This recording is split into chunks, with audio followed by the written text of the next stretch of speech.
Termux ফুল কোর্সের এই টিউটোরিয়ালের মধ্যে আমরা দেখব টার্মাক্সের মধ্যে ফাইলস এবং ডিরেক্টরিজকে কিভাবে আমরা কম্প্রেস এবং ডিকম্প্রেস করতে পারি। কম্প্রেস করার মাধ্যমে আমরা কি করতে পারি, টার্মাক্সের মধ্যে যে ফাইলস এবং ডিরেক্টরিজ গুলো আছে এগুলার কয়েক জিবির ফাইলটাকে আমি কয়েক এমবিতে নিয়ে আসতে পারি, কয়েক টেরাবাইটের ফাইলটাকে আমি কয়েক জিবিতে নিয়ে আসতে পারি। এতে করে আমার ডিভাইসের অনেক স্টোরেজ আমি অন্য কাজে ইউজ করতে পারি এবং আমার প্রয়োজনীয় ফাইলগুলা ডিরেক্টরিজগুলা ডিলিট করার কোনো প্রয়োজন পড়ে না। তো আজ আমরা দেখব টার্মাক্সের মধ্যে ফাইলস এবং ডিরেক্টরিজগুলাকে কিভাবে কম্প্রেস এবং ডিকম্প্রেস করব। এর জন্য আমাকে টার্মাক্সের মধ্যে কিছু প্যাকেজ ইনস্টল করতে হবে। তো আমি এখানে কমান্ড দেব। সর্বপ্রথম আমি আপডেট এবং আপগ্রেড করে নেব আমার টার্মাক্সকে। এর জন্য আমি কমান্ড দেব pkg update and pkg upgrade y8।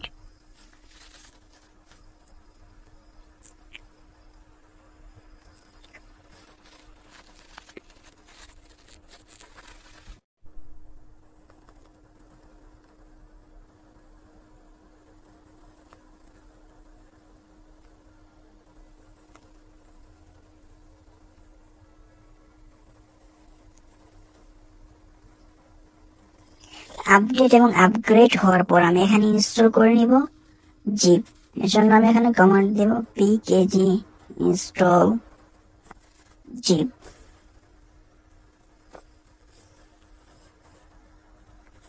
তারপর আমি এখানে ইনস্টল করব unzip, pkg install unzip। এর পূর্বে আমার প্যাকেজগুলো ইনস্টল করা ছিল, এর জন্য সময় নেয় নাই। ক্লিয়ার করে এখানে কিছু ফাইলস এবং ডিরেক্টরিজ দেখা যাইতেছে। আমি যদি এখন এইগুলাকে কম্প্রেস করতে চাই তাহলে আমাকে এখানে কমান্ড দিতে হবে জিপ। জিপ লেখার পর আমি যে কোনো একটা ফাইলের নাম দিতে হবে এখানে, ফর এক্সাম্পল টেস্ট ডট, দেওয়ার পর এখানে জিপ লিখতে হবে জিপ। তারপর আমি কোন ফাইলস অথবা কোন ডিরেক্টরিজ গুলো আমি এখানে জিপ করতে চাই আমাকে ওই ডিরেক্টরিজ গুলার প্যাথ লিখতে হবে, অথবা ওই ডিরেক্টরিজ গুলা যদি আমার এখানে থাকে হোমের মধ্যে থাকে তাহলে ওই ডিরেক্টরিজ অথবা ফাইলস গুলার এখানে আমাকে এখানে নাম লিখতে হবে। ফর এক্সাম্পল আমি এখানে hack.php কপি করলাম,